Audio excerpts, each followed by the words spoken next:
रतनगढ़ राज्य के एक छोटे से गांव में बिरजू नाम का एक व्यक्ति अपनी पत्नी राधा के साथ रहा करता था। एक दिन की बात है, बिरजू अपनी पत्नी राधा से बोला, राधा, मैं तुम्हारे लिए कुछ लाया हूँ। इतना बोलकर बिरजू ने 2 सोने के कंगन राधा के हाथ में थमा दिए। ये तो बहुत कीमती कंगन है। तुम्हारे पास इतनी कीमती कंगन खरीदने के लिए धन कहाँ से आया? ये सुनकर बिरजू के चेहरे पर क्रोध झलकने लगा। राधा, मैंने तुमसे कितनी बार कहा है कि मुझसे सवाल मत किया करो। क्यों ना करूं? गांव का हर व्यक्ति यही बात करता है कि मेरे पति एक चोर हैं। वो सब बकवास करते हैं। तो फिर मुझे बताओ कि तुम कोई काम धंधा तो करते नहीं, फिर तुम्हारे पास धन कहाँ से आते हैं? तुम भी गांव वालों की भाषा बोलने लगी। अरे मैं एक व्यापारी हूँ। अच्छा, कौन सा व्यापार करते हो तुम? व्यापार की बातें तुम्हारी समझ में नहीं आएंगी राधा। तुम सिर्फ घर की चूल्हा चौकी संभालो।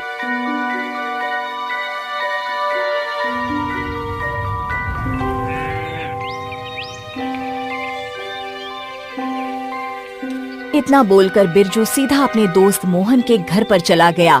मोहन भी एक चोर था। बिरजू को देखकर मोहन खुश होता हुआ बोला, मुझे तुम्हारा ही इंतजार था। मोहन, मुझे लगता है कि हम दोनों को अब गांव छोड़कर किसी और गांव में रहना होगा। गांव में अब लोग हम दोनों को संदिग्ध नजरों से देख रहे हैं। अरे छोड़ो इन गांव वालों को, इनके पास तो आरोप लगाने के अलावा और कोई काम ही नहीं है। अच्छा, मेरी बात ध्यान से सुनो। मैंने सुना है कि रतनगढ़ के राजा वीर सिंह के महल के बगीचे में एक सोने की मूर्ति रखी हुई है। मोहन की बात सुनकर बिरजू की आंखें चमकने लगी। क्या तुम सच कह रहे हो? हाँ बिरजू, क्यों ना हम उस सोने की मूर्ति को चुरा कर दूसरे राज्य में बेच दें। उसके बाद हमें जीवन भर चोरी करने की आवश्यकता ही नहीं पड़ेगी। तुम बिल्कुल सही कह रहे हो मोहन। हम दोनों अपना सारा जीवन अमीरों की तरह व्यतीत करेंगे। तभी बिरजू कुछ सोचते हुए मोहन की ओर देखकर बोला, लेकिन मोहन, मूर्ति महाराज के महल के बगीचे में रखी हुई है, तो जाहिर सी बात है वहाँ पर पहरा भी कड़ा होगा। मैंने सुना है कि उस मूर्ति के आसपास कोई नहीं भटकता। यहाँ तक कि राजा वीर सिंह भी कभी कभार ही उस मूर्ति को देखने के लिए जाता है। शायद वो भी यही देखने के लिए जाते होंगे कि मूर्ति किसी ने चोरी तो नहीं कर ली। लेकिन तुम चिंता मत करो मोहन, इस बार जब राजा मूर्ति देखने के लिए बगीचे में जाएंगे तो उन्हें वो मूर्ति वहाँ पर मिलेगी ही नहीं, क्योंकि तब तक हम दोनों उस मूर्ति को चुराकर दूसरे राज्य में बेच चुके होंगे। बिरजू और मोहन दोनों हंसने लगी।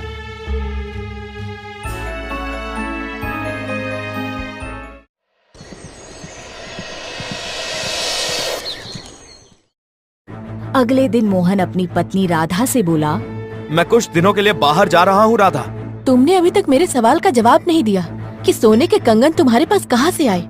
मेरे पास तुम्हारे इन बेकार सवालों के लिए समय नहीं है राधा। इतना बोलकर बिरजू अपने घर से बाहर निकल गया। बाहर मोहन उसका पहले से ही इंतजार कर रहा था। वो दोनों सीधे रतनगढ़ की ओर रवाना हो गए।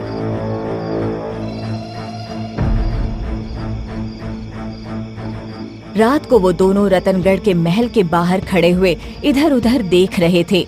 तभी उन दोनों की नजर महल की दीवार पर बने हुए एक छोटे से लकड़ी के टूटे हुए दरवाजे पर पड़ी। बिरजू आश्चर्य से मोहन की ओर देखकर बोला, मोहन, बड़ी अजीब बात है।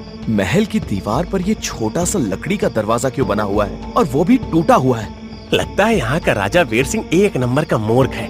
इसने तो हम दोनों चोरों को महल के अंदर घुसने का बड़ा आसान रास्ता दे दिया। अब ज्यादा सोचो मत, अभी आसपास कोई नहीं है। चलो इसी टूटे दरवाजे के जरिए हम दोनों महल के अंदर प्रवेश कर जाते हैं। मोहन की बात सुनकर बिरजू मुस्कुराने लगा। कुछ ही देर में वो दोनों उस दरवाजे के अंदर घुस गए। दरवाजे के अंदर घुसते ही उनकी आंखें आश्चर्य से फटी की फटी रह गई। दरअसल वो दोनों महल के अंदर बने हुए एक बगीचे में बैठे हुए थे, जहाँ पर अंधेरे में उस सोने की एक बड़ी इंसानी आकार की मूर्ति जगमगा रही थी। बिरजू आश्चर्य से मोहन की ओर देखकर बोला, मोहन, ये टूटा हुआ दरवाजा तो महल के बगीचे की तरफ ही खुलता है। मुझे तो कुछ गड़बड़ लग रही है। कैसी गड़बड़? तुम स्वयं ही सोचो मोहन कि बगीचे के ठीक सामने लकड़ी का टूटा हुआ दरवाजा है। इस राज्य में और भी चोर होंगे। आखिर अब तक किसी ने इस सोने की मूर्ति को चुराया क्यों नहीं? तुम भी पता नहीं क्या क्या सोच रहे हो बिरजू। अरे हो सकता है कि ये दरवाजा कुछ समय पहले ही टूटा हो और इसके बारे में किसी को कुछ पता ही ना हो, या अब तक किसी की नजर ही ना पड़ी हो। मोहन की बात सुनकर बिरजू गहरी सोच में डूब गया। बिरजू को गहरी सोच में डूबता देख मोहन मुस्कुराता हुआ बिरजू की ओर देखकर बोला, अब तुम सारा समय सोचने में ही गवा दोगे या इस सोने की मूर्ति को उठाने में मेरी मदद भी करोगे? ऐसा मालूम होता है जैसे कि ये राजा वीर सिंह के खानदान के ही किसी राजा की सोने की मूर्ति हो। इतना बोलकर मोहन ने जैसे ही उस सोने की मूर्ति को हाथ लगाया, अचानक उस सोने की मूर्ति की बंद आंखें खुल गई और वो क्रोध भरी नजरों से मोहन की ओर देखने लगी। ये देखकर मोहन और बिरजू के हाथ पैर फूल गए। तभी उस मूर्ति ने मोहन का हाथ पकड़ लिया। मोहन का हाथ पकड़ते ही मोहन और वो सोने की मूर्ति वहाँ से गायब हो गई। बिरजू हड़बड़ाता हुआ अपने आप से बोला, ये कैसे हो सकता है मोहन, और वो सोने की मूर्ति गायब कहाँ हो गई? तभी बिरजू के कानों में कुछ सैनिकों का शोर सुनाई दिया। बिरजू तुरंत उस टूटे हुए दरवाजे से बाहर भाग गया।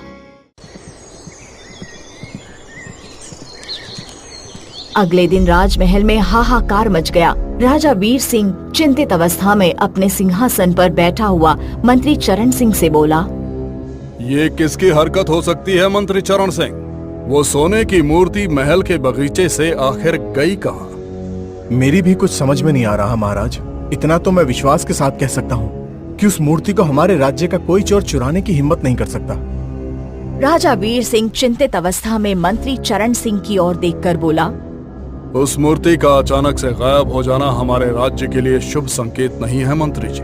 मैं अपने बचपन से उस सोने की मूर्ति के बारे में कई कहानियां सुनता हुआ चला आ रहा हूँ। अगर वो कहानियां सच निकली तो उसका असर कुछ ही समय में राज्य में दिखाई देने लगेगा। राजा वीर सिंह ने सच कहा था। कुछ समय बाद रतनगढ़ राज्य में अकाल पड़ गया। वर्षा होना बंद हो गई। रतनगढ़ राज्य की सारी फसल सूख गई। बिरजू का गांव भी भूखमरी की चपेट में आ चुका था। बिरजू चिंतित अवस्था में अपनी पत्नी राधा से बोला, ये सब मेरी वजह से हो रहा है राधा। आप कहना क्या चाहते हैं? अकाल की चपेट में तो सारा रतनगढ़ राज्य है।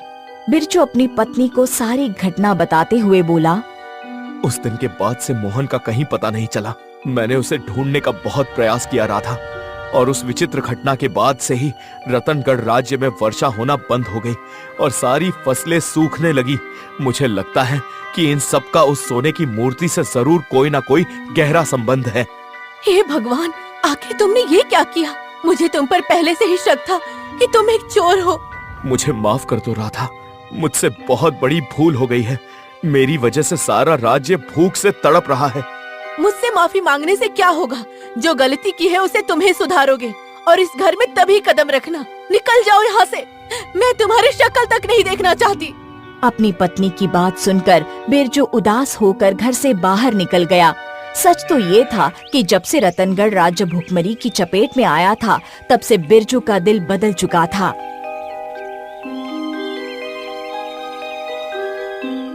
बिरजू उदास होकर एक घने पेड़ के नीचे गहरी सोच में गुम था कि तभी एक साधु की आवाज उसके कानों में टकरा गई। इस तरह सोचने से सब कुछ सही नहीं हो जाएगा मूर्ख चोर। तूने जो गलती की है उसे सिर्फ तू ही सुधार सकता है। ये बात सुनकर बिरजू बुरी तरह से चौंक पड़ा।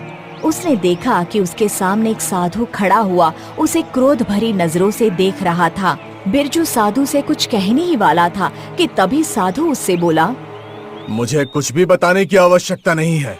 मुझे सब पता है। तूने अपने चोर साथी की मदद से राजा वीर सिंह के महल के बगीचे से उस सोने की मूर्ति को चुराने का प्रयास किया, मगर चुराने से पहले ही उस सोने की मूर्ति तेरे दोस्त को लेकर कहीं गायब हो गई। आप बिल्कुल सच कह रहे हैं साधु महाराज, लेकिन आपको कैसे पता?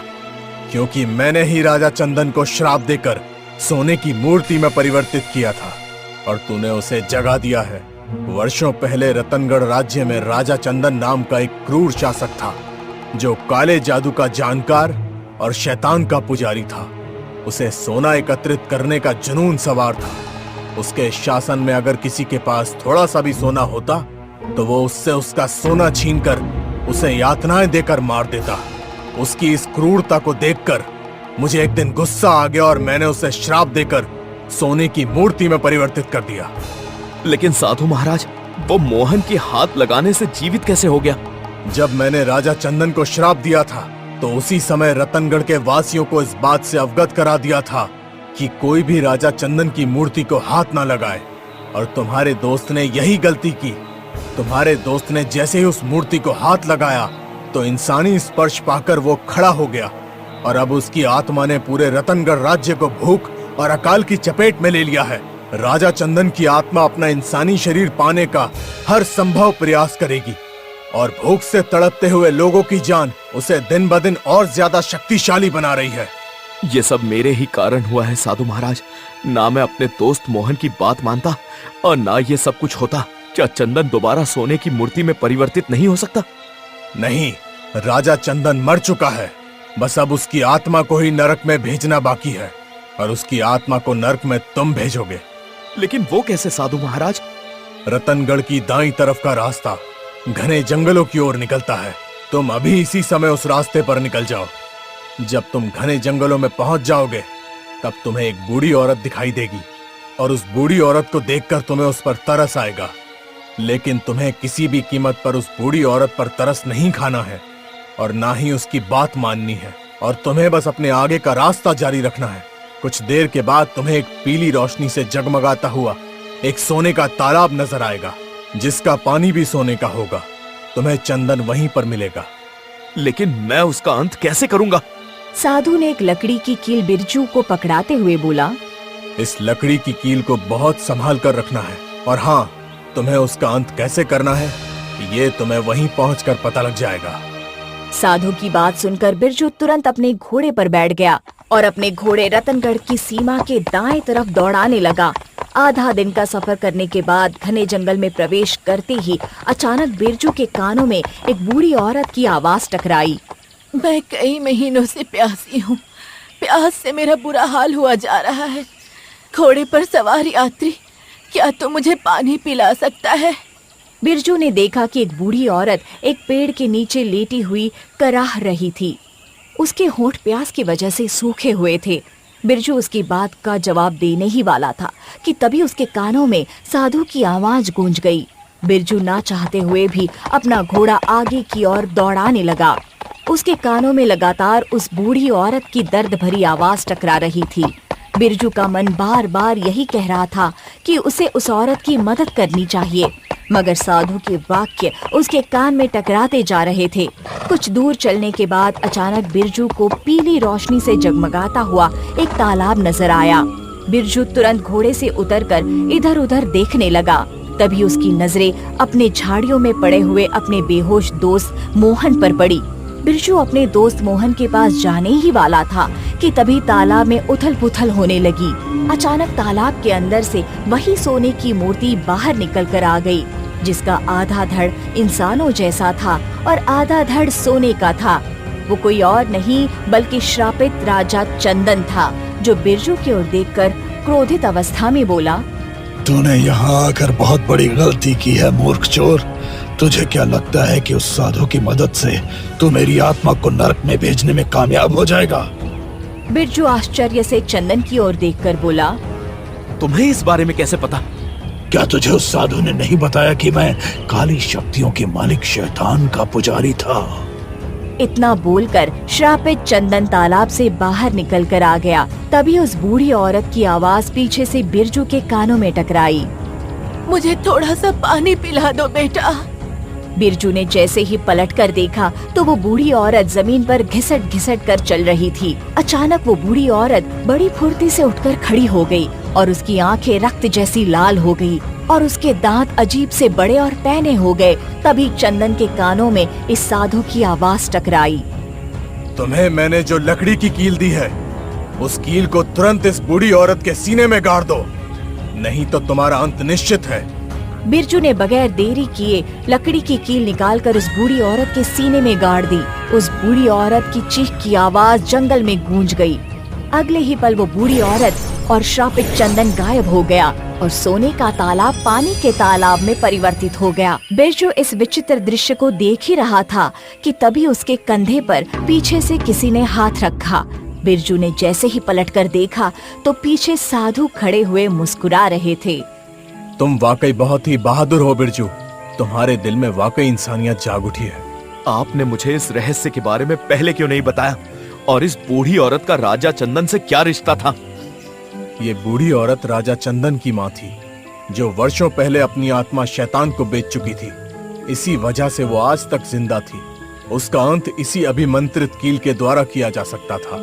अगर मैं तुम्हें पहले बता देता तो वो बूढ़ी औरत तुम्हारे चेहरे पर पढ़ लेती कि तुम्हारे पास उसके अंत का सामान है। जब तुम्हारे दोस्त ने राजा चंदन के सोने की मूर्ति को हाथ लगाया तो वो सोने की मूर्ति जीवित हो गई। मैं जानता था कि राजा चंदन दोबारा जीवित होकर अपनी शक्तियां पाने के लिए अपनी मां के पास ही जाएगा। अगर ऐसी बात है तो जब आपने राजा चंदन को श्राप दिया था तो राजा चंदन की मां ने बदला लेने की क्यों नहीं सोची? क्योंकि मैंने रतनगढ़ राज्य की सीमाओं को मंत्रों के दायरे से बांध दिया था। चंदन की मां चाहते हुए भी रतनगढ़ की सीमा में प्रवेश नहीं कर सकती थी। मगर अब सब कुछ सही हो चुका है। अब मेरे जाने का समय आ चुका है। मैं कुछ समझा नहीं। साधु रहस्यमयी अंदाज में बिरजू की ओर देखकर बोले, कुछ बातें साधारण मानव से परे होती हैं। इतना बोलकर साधु वहाँ से गायब हो गए। साधु के गायब होते ही मोहन को होश आ गया। बिरजू मोहन को लेकर गांव आ गया। रतनगढ़ राज्य में अब सब कुछ सही हो चुका था। बिरजू अब सुधर चुका था। दोस्तों, आपको हमारी स्टोरी कैसी लगी? हमें कमेंट करके जरूर बताइए। इस स्टोरी को लाइक और शेयर करें और हाँ, हमारे चैनल को सब्सक्राइब करना ना भूलें। Thank you.